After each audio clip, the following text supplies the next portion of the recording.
Hello everyone, welcome you all at Lokesh sir unlimited study zone. So बच्चों, last class में physics के हम लोगों ने कुछ न्यूमेरिकल किए थे जिसमें हमने फोर्स की मैग्नीट्यूड की वैल्यू निकाली थी। और आइए आज करते हैं कुछ और अच्छे बेहतरीन न्यूमेरिकल। देखिए, vector law of addition use होता है सुपरपोजिशन ऑफ फोर्सेस में। कल ये बात मैंने आपको बताई थी, राइट? देखिए क्वेश्चन आपके सामने।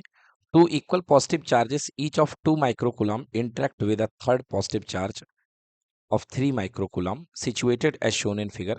Calculate the magnitude and direction of the force on 3 microcoulomb charge. ये देखिए आपके सामने डायग्राम बना हुआ है, ठीक है? और आपको 3 माइक्रोकूलम्ब चार्ज पर कितना फोर्स लगना है, ये वैल्यू आपको निकालनी है। ठीक है, दिख रहा है आपको? ये देखिए यहाँ पे 2 माइक्रोकूलम्ब चार्ज ऊपर है और नीचे है। ए पर पोजीशन पर 2 माइक्रोकूलम्ब और यहाँ पर भी 2 माइक्रोकूलम्ब रखा हुआ है। चलिए इसको मैं इरेज कर देता हूँ थोड़ा सा। Okay, done. देखिए तो बेटा 2 माइक्रोकूलम्ब का चार्ज एक ऊपर रखा हुआ है, 2 माइक्रोकूलम्ब का चार्ज नीचे रखा हुआ है। डायग्राम में वाई एक्सिस के अलॉन्ग रखा हुआ है। ये पॉइंट 0 है और दोनों चार्जेस जो हैं डायग्राम के अकॉर्डिंगली सिचुएटेड है। टोटल 6 मीटर के डिस्टेंस पर है, तो ऊपर ये भी 3 मीटर हो गया और ये भी 3 मीटर हो गया। बोलिए क्लियर? इसके परपेंडिकुलर बाइसेक्टर पर एक 4 मीटर की डिस्टेंस पर एक 3 माइक्रोकूलम्ब का चार्ज रखा हुआ है। ये 3 माइक्रोकूलम्ब का चार्ज रखा हुआ है, आपने देख लिया। ये इस पॉइंट पर आपको इस पर लगने वाला टोटल फोर्स निकालना है। अब मुझे बताइए कि ये भी पॉजिटिव है और ये भी पॉजिटिव है, तो +3 को ये ए पोजीशन पर जो चार्ज बैठा हुआ है बेटा रिपल करेगा कि नहीं करेगा? बिल्कुल सही, रिपल करेगा। और पाइथागोरस थ्योरम से अगर ये 3 है, ये 4 है, तो ये डिस्टेंस कितनी हो जाएगी? 5 हो जाएगी, राइट? सो ये 5 मीटर। तो क्या बेटा बनेगा इसका फोर्स? यहाँ पर जो फोर्स की अमाउंट बनेगी, से F1 equal to 1/4πε0 into 2 micro into 3 micro upon R का स्क्वायर मीन्स 5 का स्क्वायर। क्लियर? क्लियर बेटा? ओके, तो ये यहाँ पर आपने देखा ये फोर्स की वैल्यू आ गई, राइट? इस तरीके से सिमिलरली ये नीचे जो चार्ज है ये भी सेम फोर्स अमाउंट लगाएगा और इसकी वैल्यू होगी F2 भले ही दे रहे हैं, सो F2 इज इक्वल्स टू कितना होगा? F2 इज इक्वल्स टू वही 1/4πε0 Q1 Q2, तो Q1 2 है और Q2 कितना है? 3 माइक्रो। तो 2 micro into 3 micro upon again 5 का स्क्वायर। क्लियर कि नॉट क्लियर? अब देखिए डायरेक्शन वाइज F1 F2 अलग अलग है, बट मैग्नीट्यूड वाइज दोनों इक्वल है। मतलब F1 का magnitude is equals to F2 का मैग्नीट्यूड। क्लियर कि नॉट क्लियर? बिल्कुल सही, दोनों के मैग्नीट्यूड इक्वल हैं। F1 का मैग्नीट्यूड इक्वल्स टू F2 का मैग्नीट्यूड। अब यदि मैं इसके कंपोनेंट रिजॉल्व कर लेता हूं F1 के, तो F1 के दो कंपोनेंट मेरे बनेंगे। ये देखिए जैसे F1 है, आपने क्लास 11th में पढ़ा था। अगर मैं इस एंगल को थीटा ले रहा हूं तो ये एंगल भी थीटा होगा, राइट? और सेम ये एंगल भी थीटा है, तो ये एंगल भी क्या बनेगा? थीटा बनेगा। क्लियर हो गया? क्योंकि दोनों की डिस्टेंस सेम है और 3 और 4 है, तो सब कुछ सेम है। आई मीन टू से जो दोनों एंगल बनेंगे वो एकदम एकदम कॉन्ग्रुएंट होंगे, ठीक है ना?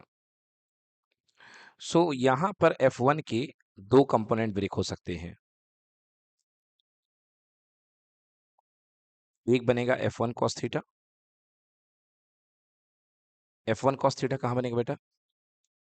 यहां पर बनेगा F1 cos थीटा x के डायरेक्शन में। और F1 का नीचे की ओर कंपोनेंट उठेगा, that is equals to F1 sin theta, right? यहां पर F2 का कंपोनेंट उठेगा F2 cos थीटा, एंड यहां पर ये जो कंपोनेंट उठ गया that is equals to F2 sin theta, right? अब ये दोनों एक दूसरे को कैंसिल कर सकते बड़े आराम से, because F1 equal to F2 है। तो F1 sine theta F2 sine theta एक दूसरे को क्या कर देंगे, कैंसिल, क्योंकि मैग्नीट्यूड वाइज F1 और F2 की वैल्यू सेम है कि नहीं है। सो लिखा हुआ है F1 sin theta is equal to F2 sin theta, but opposite in direction, so they cancel each other, right? अब हमारे पास जो नेट कंपोनेंट आएगा, यहाँ पर नेट फोर्स आएगा, वो दोनों इस डायरेक्शन में एड अप हो रहे हैं। So net force is equals to F1 cos theta plus F2 cos theta, correct? So F net is equals to F1 cos theta plus F2 cos theta. चलिए मैं यहाँ पे लिख देता हूँ आपको समझाने के लिए।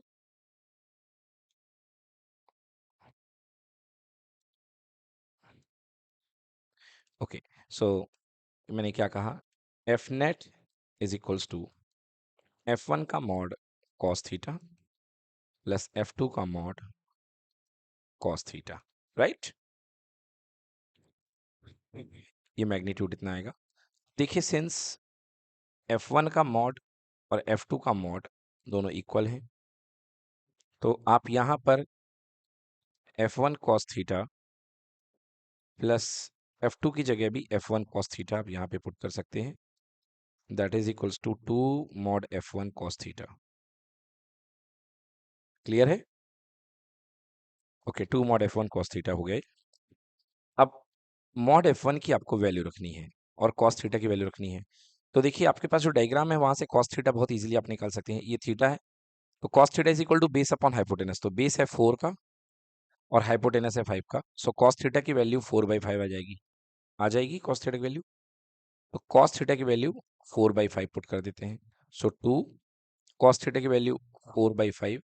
नाउ F1 की value 1/4 pi epsilon naught into 2 micro into 3 micro, distance 5 का स्क्वायर। क्लियर? सो 2 इंटू 1/4 पे एप्सिलॉन नॉट की value 9 into 10 to the power 9। 2 micro means 2 micro मतलब होता है 10 की पावर -6। 3 इंटू 10 की पावर -6 इंटू 4 डिवाइडेड बाई 2 5 हैं और एक 5 ये आ गया, मतलब 5 का क्यूब। क्लियर? अब इसको आप सॉल्व कर लीजिए तो आपका आंसर आ जाएगा। ये देखिए आपने इसको सॉल्व कर लिया, ये 5 का स्क्वायर है और फाइनली 4/5 का मल्टीप्लाई और मल्टीप्लाई कर दिया, तो इसका आंसर आ गया 3.5 इंटू 10 की पावर -3 न्यूटन। क्लियर? तो सब कुछ सॉल्व करने पर ही आएगा 3.5 इंटू 10 की power -3 newton. 3.5 into 10 power -3 newton. बताइए कहीं पर कोई दिक्कत है क्या? So in this way you can calculate the force, है ना, due to various charges upon a single charge. This concept is called law of superposition of forces. बेटा आ गया ये क्वेश्चन समझ में? चलिए तो सभी बच्चे एक बार इस क्वेश्चन को अपने पीडीएफ से विजिट करें, अच्छे से देखिए कहाँ पर दिक्कत हो रही है, मुझे फिर बताइए। You have 1 minute. तो चलिए बच्चों देखिए आगे पढ़ते हैं। तो यहाँ तक ये टॉपिक हमारे हो चुके हैं। नेक्स्ट टॉपिक है कंटिन्यूअस चार्ज डिस्ट्रीब्यूशन। बेटा चार्ज डिस्ट्रीब्यूशन की अभी हम जरूरत नहीं है, हम थोड़ी देर बाद पढ़ेंगे।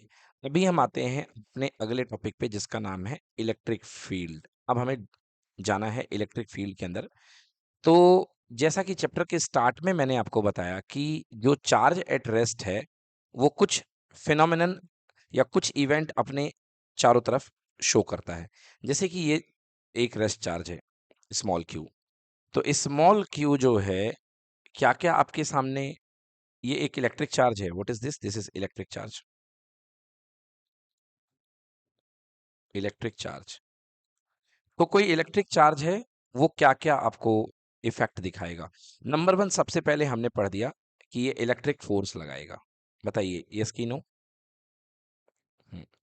दूसरा, ये अपना इलेक्ट्रिक फील्ड देगा, इलेक्ट्रिक फील्ड एक्सर्ट करेगा। ठीक है ना? तो अब हम पढ़ने वाले हैं कि ये इलेक्ट्रिक फील्ड क्या होता है।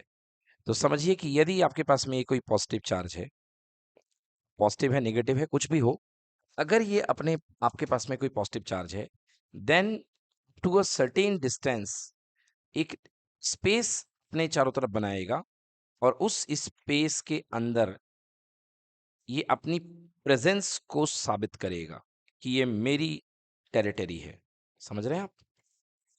हम्म, मतलब up to a certain distance it exert a force, किस पर?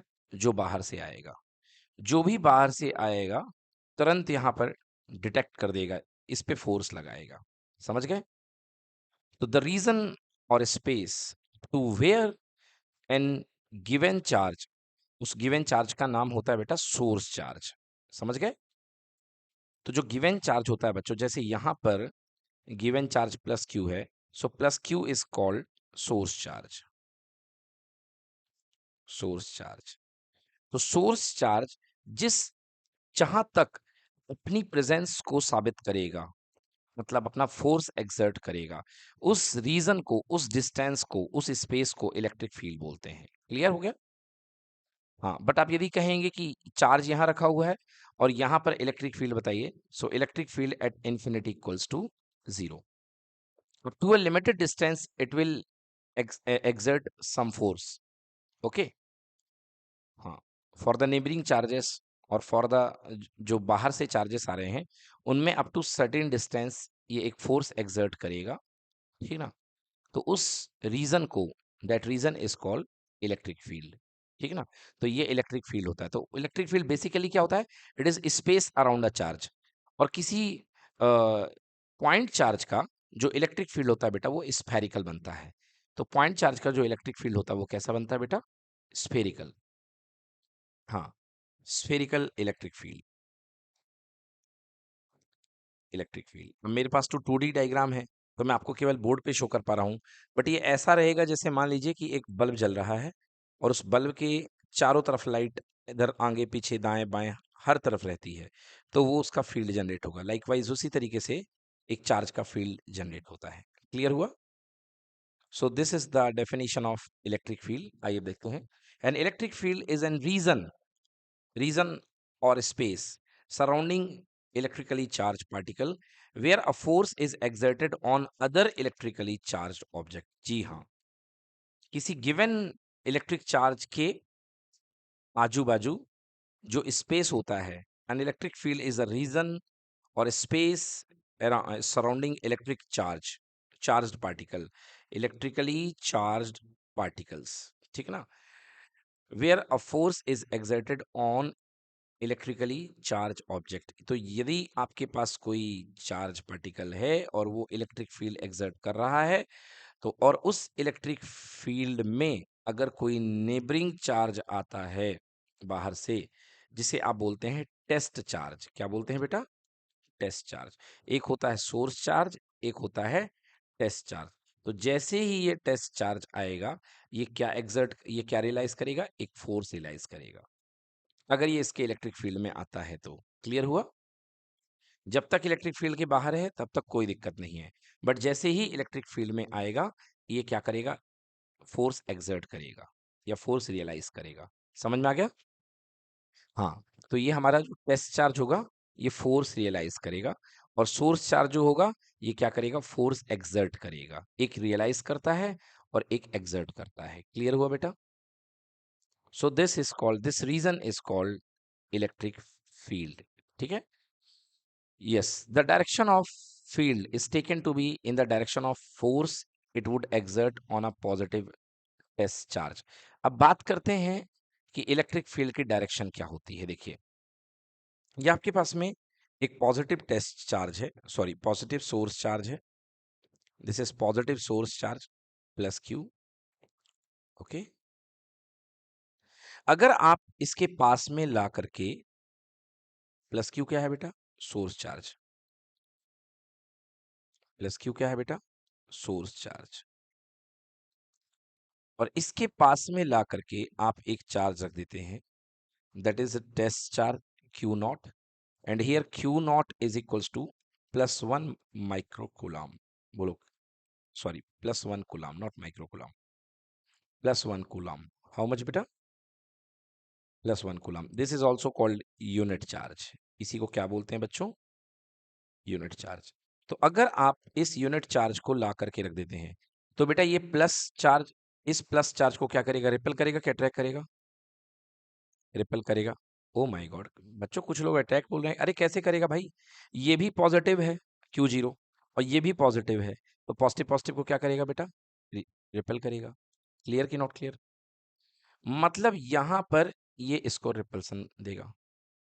और मैंने बताया था कि जो फोर्स होता है सेंट्रल फोर्स होता है, तो जो पार्टिकल होगा इस पाथ को ट्रेस करते हुए बाहर की ओर भाग जाएगा कि नहीं भाग जाएगा? सो ये जो पाथ होता है, this path upon which a unit positive charge can move is called electric line of forces. Electric lines of forces, clear? अगर मैं पॉजिटिव चार्ज को यहां पर कहीं पर रखता, इस पॉइंट पर, तो ये इस तरीके से चला जाता कि नहीं चला जाता? राइट। कहीं भी रखता मैं तो रेडियली आउटवर्ड जाता, क्योंकि पॉजिटिव चार्ज है और ये भी पॉजिटिव है, अपना ये भी कितना है, +1 कूलम। क्लियर? तो पॉजिटिव पॉजिटिव को रिपेल करता। So what is this? This is a imaginary free path, okay, upon which a unit positive charge can move. So what I said, the imaginary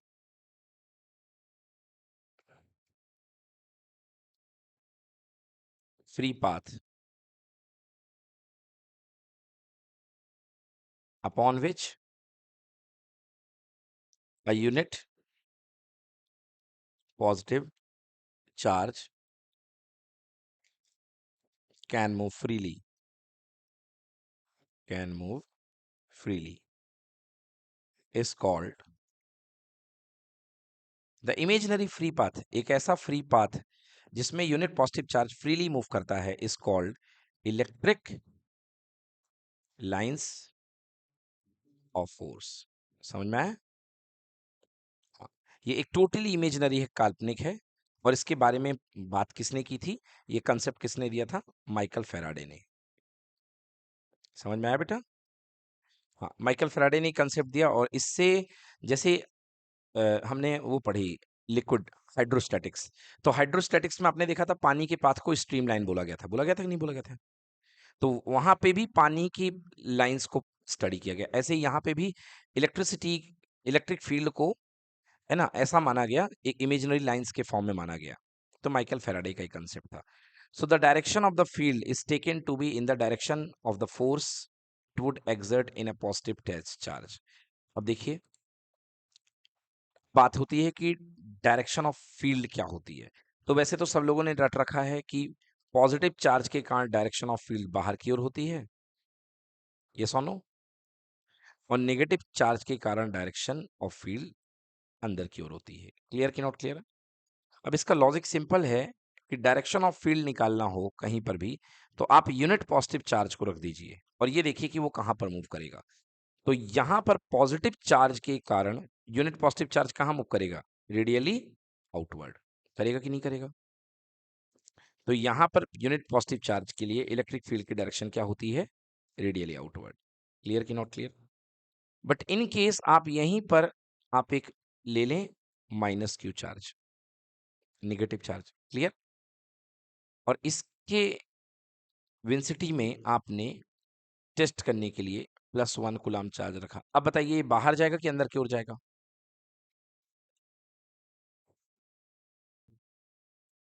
yes. तो बेटा ये क्या होगा, +1 coulomb है तो ये अंदर की ओर जाएगा यहाँ पे। क्लियर? हाँ, तो इलेक्ट्रिक लाइंस ऑफ फोर्सेस की डायरेक्शन कहाँ होगी? Radially inward. ठीक है? तो यस। सो इसीलिए मैंने कहा कि इलेक्ट्रिक लाइंस ऑफ फोर्स की डायरेक्शन के लिए यूनिट पॉजिटिव चार्ज जहां पर चलता है वही डायरेक्शन तय होती है। So the direction of the field is taken to be in the direction of force it would exert on a positive test charge. ठीक है? हाँ, और पॉजिटिव टेस्ट चार्ज में जो डायरेक्शन होती है रेडियली आउटवर्ड होती है and radially inward to a negative test charge. Clear हो गया? तो मतलब पॉजिटिव चार्ज के कारण फील्ड जो होगा रेडियली आउटवर्ड और नेगेटिव के कारण रेडियली इनवर्ड। कोई दिक्कत? The concept of electric field was introduced by the first of all by Faraday. Clear बेटा? चलिए, तो बात करते हैं कंसेप्ट ऑफ इलेक्ट्रिक फील्ड के बाद हम बात करते हैं इलेक्ट्रिक फील्ड इंटेंसिटी। देखते हैं इलेक्ट्रिक फील्ड इंटेंसिटी क्या हुआ करती है। our next topic is very important topic, electric field intensity। देखिए बेटा, ये आपके पास में कोई टेस्ट चार्ज है और मैं यहाँ पर डिस्टेंस के साथ साथ कुछ जगह आपके लिए ले रहा हूँ। अब मुझे बताइए कि फोर्स आगे जाने पर कम होता जाएगा कि बढ़ता जाएगा? जी, कम होता जाएगा, बिल्कुल सही। क्योंकि फोर्स का फॉर्मूला होता है F is equals to 1/4 pi epsilon naught into Q, capital Q and Q naught upon r square. Clear? तो आप देख रहे हैं जितना पास में आएंगे उतना ज्यादा फोर्स बढ़ेगा, बिकॉज आर कमेगा और एफ बढ़ता जाएगा। क्लियर? मतलब एवरी पॉइंट पर, हर पॉइंट पर फोर्स अलग अलग लगता है। और अगर आप इन्फिनिटी पर चले जाएंगे तो फोर्स कितना हो जाएगा? जीरो। इन्फिनिटी पर फोर्स जीरो हो जाएगा। ठीक है? इलेक्ट्रिक फील्ड इंटेंसिटी का मतलब होता है, कुछ ऐसे समझिए, ये आपके पास में सोर्स चार्ज है। क्लियर? ये सोर्स चार्ज है और यहां पर मान लीजिए मैंने इससे at a distance, something distance पर मैंने एक टेस्ट चार्ज बैठा है बैठाल के, ये भी पॉजिटिव चार्ज है। इस पर लगने वाला फोर्स सपोज कर लीजिए एफ है। क्लियर? तो मैं ये कहूंगा कि Q naught test charge, Q naught जो टेस्ट चार्ज है इस फील्ड के अंदर कितना फोर्स रियलाइज कर रहा है? एफ कर रहा है। सो अगर Q naught test charge F force realise कर रहा है तो +1 कूलम्ब कितना रियलाइज करेगा? क्यू नॉट का डिवाइड कर दीजिए, एफ बाई क्यू नॉट। ये सुनो, F by Q naught. What is this? This is force realised by unit positive charge. हुआ कि नहीं हुआ? So this is called electric field intensity at that point. So E is equals to F upon Q naught. And theoretically it is what? It is the force realized by unit positive charge at a given point, right? Point in a field. Clear बेटा? So किसी electric field में unit positive charge जितना force realise करता है that is called electric field intensity. Clear है? किसी electric field में unit positive charge जिस फोर्स को रियलाइज करता है that is called electric field intensity. कोई दिक्कत? चलिए अब निकाल लेते हैं इसका डेरिवेशन। सो यू नो कि E का magnitude is equals to F का magnitude 20 test charge Q naught. Now 1/Q naught को साइड में लिखिए और F की वैल्यू पुट कर दीजिए। So you know what is F? So F equal to 1/4 pi epsilon naught into capital Q source charge, test charge Q naught upon r square. Clear बेटा? Q naught से Q naught क्या हो गया? Cancel. So electric field intensity का derivation magnitude का E equals to 1/4 pi epsilon naught into Q upon r square. Clear कि not clear? ये आ गया, ये इलेक्ट्रिक फील्ड का मैग्नीट्यूड है। क्लियर? सो देखिए आप यहाँ पे E is directly proportional to capital Q, मतलब सोर्स चार्ज जितना तगड़ा होगा इलेक्ट्रिक फील्ड उसका इतना ज्यादा होगा। बोलिए यस कि नो? हाँ, इलेक्ट्रिक फील्ड टेस्ट चार्ज से इंडिपेंडेंट होता है। टेस्ट चार्ज कितना बड़ा है छोटा है इससे कोई मतलब नहीं है। क्लियर हो गया? टेस्ट चार्ज देख लीजिए, यहाँ पर कोई रोल नहीं बिकॉज कैंसिल हो रहा है। Second, E is inversely proportional to r square. Clear कि not clear? A is inversely proportional to r square, मतलब डिस्टेंस जितनी ज्यादा बढ़ेगी E की वैल्यू उतनी कम होती जाएगी। क्योंकि इनवर्सली प्रोपोर्शनल है और इनवर्स स्क्वायर लॉ फॉलो कर रहा है। क्लियर कि नॉट क्लियर? ये E एयर के लिए है, so you can give it name E naught. अगर आप बात करेंगे मीडियम के लिए, so E medium equals to 1/4 pi epsilon naught epsilon r. आपको पता है मीडियम में एप्सिलॉन आर आ जाता है, into Q upon r square. Clear? Epsilon r is denoted by capital K. So E for medium equals to 1/4 pi epsilon naught K, capital K into Q upon R square. Clear बेटा? हाँ, मतलब medium में यहाँ पर क्या आ जाएगा? Epsilon R आ जाएगा या के आ जाएगा। क्लियर? थोड़ा सा इसको और रीअरेंज करता हूँ। So E medium equal to 1/k, now take as a common, 1/4πε0 into q upon r square, right? So E medium equals to E not by के, मतलब मीडियम की जो इलेक्ट्रिक फील्ड होती है वो एयर की इलेक्ट्रिक फील्ड में के टाइम्स डिवाइड हो जाएगा, मतलब उसका वैल्यू कम हो जाएगी। क्लियर? ओके, जैसे हमने आपको बताया था कि force in medium equals to force in air divide by K. Similarly electric field in medium, electric field intensity in medium is equals to electric field in air divided by k. Clear? So k is equals to f naught by fm, and here k equals to e naught by em, right? Any problem? So this is electric field intensity. ये हो गया electric field intensity. कोई दिक्कत बेटा? चलिए, तो electric field intensity हो गया। अब इसका वेक्टर लॉ हम डिराइव कर देते हैं कि इसका वेक्टर लॉ क्या होगा इन वेक्टर फॉर्म, इन वेक्टर फॉर्म। चलिए देखिए, वेक्टर फॉर्म में ड्राइव करता हूँ। सो यहाँ पर हमें वेक्टर देना है, तो अभी आपने देखा कि E इज इक्वल्स टू आया 1/4πε0 into capital Q test charge, sorry source charge upon r square.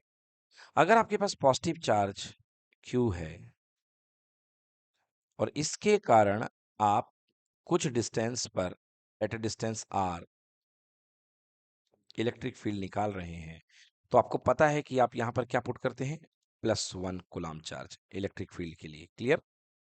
उस पर लगने वाला फोर्स, और उस पर लगने वाला फोर्स आपको पता है कहाँ लगेगा, रेडियली आउटवर्ड, रेडियली आउटवर्ड, क्योंकि पॉजिटिव चार्ज के कारण फील्ड आउटवर्ड जाता है, तो यहाँ पर रेडियली आउटवर्ड लगेगा। तो यदि मैं वेक्टर फॉर्म में कन्वर्ट करूँ तो ई वेक्टर, मुझे वेक्टर देना है, so that is equals to 1/4πε0 into q upon r square, और यहाँ पर वेक्टर के लिए क्या आ जाएगा, आर कैप, क्योंकि आर की जो डायरेक्शन है that is r cap only. Yes और नो?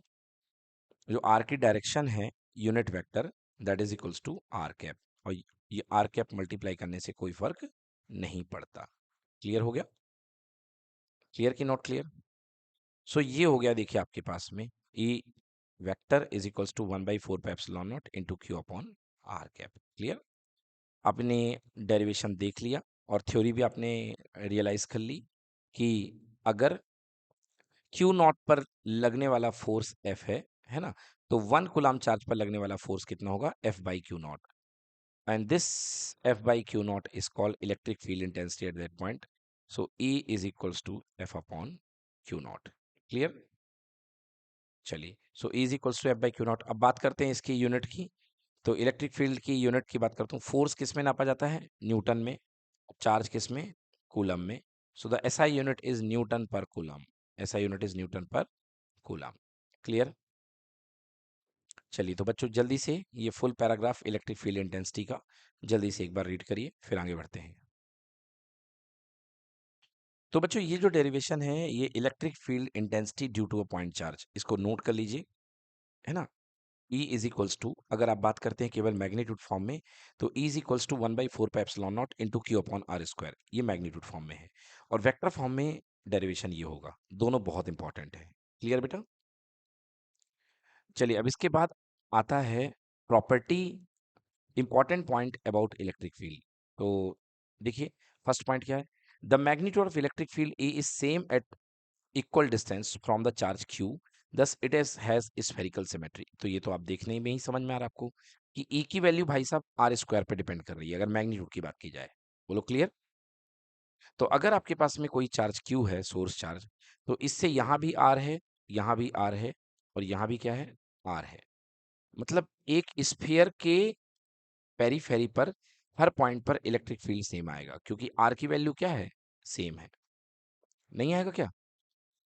आएगा बिल्कुल, क्योंकि बेटा इसके पेरीफेरी, जैसे फुटबॉल होती है, फुटबॉल के सेंटर पे चार्ज रखा हुआ है, तो जितने भी फुटबॉल के बाहर पॉइंट होंगे वो सबके सब इक्वल डिस्टेंस पे होंगे, तो इक्वल डिस्टेंस पर जो इलेक्ट्रिक फील्ड की वैल्यू आएगी क्या आएगी, सेम आएगी। क्लियर कि not clear?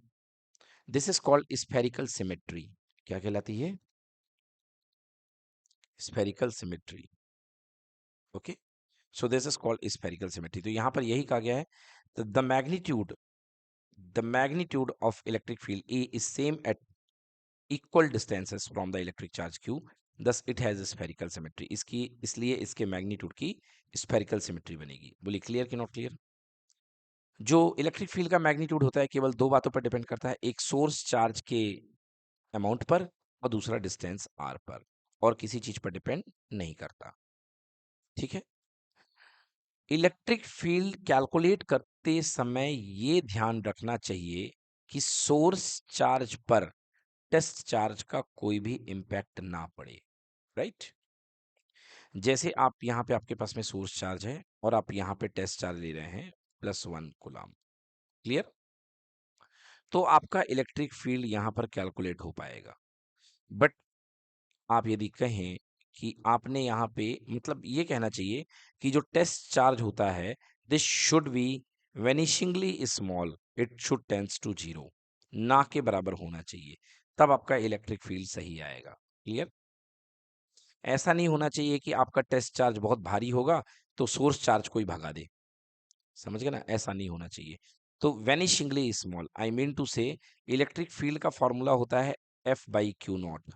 F by Q naught. अब यदि एफ पे वेक्टर लगाए तो ई पे भी वेक्टर लगाइए, क्योंकि दोनों वेक्टर क्वांटिटी एक दूसरे से रिलेटेड है। Clear? So F by Q naught, but एक यहाँ पे डिस्क्लेमर सिंबल लगेगा कि limit Q naught it tends to zero, मतलब ये बिल्कुल बहुत ही छोटा चार्ज है। क्लियर? हाँ, क्योंकि टेस्ट चार्ज बहुत अमाउंट वाइज छोटा होना चाहिए, तभी आप वहां पे फील्ड को रियलाइज कर पाएंगे। समझ गए? हम्म। सो लिखा है the test charge Q may have its own electric field. It may modify the electric field of the source charge. ऐसा ना हो कि आपने इतना बड़ा चार्ज भेज दिया कि वो सोर्स चार्ज को ही भगा दे। Therefore, to minimize the effect, we rewrite the electric field intensity at R as E is equals to limit Q naught tends to 0 F by Q naught. Clear कि not clear? चलिए, सो this is called electric field हो गया। अब इसके बाद हम electric field की property पढ़ेंगे। अब आता है electric field due to a system of charges, बिल्कुल सेम वैसे ही जैसे कि आपने किया था। अभी मैंने आपको बताया कि इलेक्ट्रिक फील्ड क्या होता है, the force acting on a unit positive charge, मतलब जिस पॉइंट पर आपको इलेक्ट्रिक फील्ड निकालना है, आपको वहां पर क्या रखना पड़ेगा, +1 कूलम। ओके, +1 कूलम पर जो फोर्स लगता है that is called electric field intensity. तो अगर आपके पास सिस्टम में मल्टीपल चार्जेस हैं, तो फर्स्ट वाले का इलेक्ट्रिक फील्ड मान लीजिए कैसा है बेटा, पॉजिटिव